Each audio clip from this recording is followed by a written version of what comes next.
வியாதிஸ்தன் இயேசுவை பார்த்து சொல்லுகிறான், ಈ ರೋಗಗ್ರಸ್ತನು ಯೇಸುವನ್ನ ನೋಡಿ ಹೇಳುತ್ತಾನೆ, இந்த குளத்துல போய் விழுந்தா எனக்கு அற்புதம் நடக்கும். ಈ ಕೊಳದಲ್ಲಿ ನಾನು ಮೊದಲು ಬಿದ್ದರೆ ನನಗೆ ಅದ್ಭುತ ನಡೆಯುತ್ತೆ. అయితే ಆದರೆ నన్ను తీసుకుని పోయి ఆడ వేసేదానికి ఎవరు లేరు. ನನ್ನನ್ನು ಎತ್ತಿ ಅದರಲ್ಲಿ ಇಳಿಸುವುದಕ್ಕೆ ಯಾರೂ ಇಲ್ಲ. నాకు రెక్కలు లేదు. ನನಗೆ ರೆಕ್ಕೆಗಳಿಲ್ಲ. నేను పోయి దాని లోపల పడిపోయేదానికి నాకు రెక్కలు లేవు. ನಾನೇ ಹೋಗಿ ಅದರಲ್ಲಿ ಇಳಿಯುವುದಕ್ಕೆ ನನಗೆ ರೆಕ್ಕೆಗಳಿಲ್ಲ. రెక్కల్లాగా నాకు సహాయం చేసే మనుషులు లేరు. ರೆಕ್ಕೆಯ ಹಾಗೆ ನನಗೆ ಸಹಾಯ ಮಾಡುವ ಮನುಷ್ಯರಿಲ್ಲ. అప్పుడు యేసే చెప్తున్నాడు, ಆಗ ಯೇಸು ಹೇಳುತ್ತಿದ್ದಾರೆ, అందుకని నేనే వచ్చాను. ಅದಕ್ಕಾಗಿಯೇ ನಾನೇ ನಿನ್ನ ಬಳಿಗೆ ಬಂದಿದ್ದೇನೆ. ఆమేన్. சொல்லுங்க பார்க்கலாம். ಆಮೆನ್. హల్లెలూయా. హల్లెలూయా. వాళ్ళు లేరు వీళ్ళు లేరు అని చెప్పి దిగులు పడొద్దు.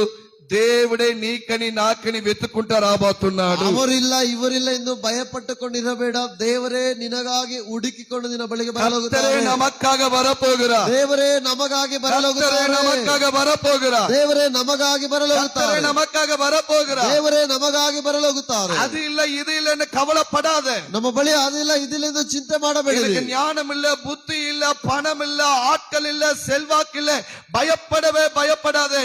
நீ எழும்பி நிக்க போகிறது கர்த்தர் உனக்கு கொடுக்க போகிற புதிய சிறகுகளினாலே. ಆಮೆನ್. ನನಗೆ ಬಲವಿಲ್ಲ, ಶಕ್ತಿ ಇಲ್ಲ, ಸಾಮರ್ಥ್ಯ ಇಲ್ಲ, ಹಣವಿಲ್ಲ, ಸಹಾಯವಿಲ್ಲ ಎಂದು ನೆನೆಸಿಕೊಂಡಿರಲೇಬೇಡ. ನೀನು ಎದ್ದು ನಿಲ್ಲಲೋಗುವುದು ದೇವರ ಶಕ್ತಿಯಿಂದಲೇ. எத்தனை பேர் ஆமென் என்று சொல்லுகிறீர்கள்? ಹೇಳುತ್ತೀರಾ?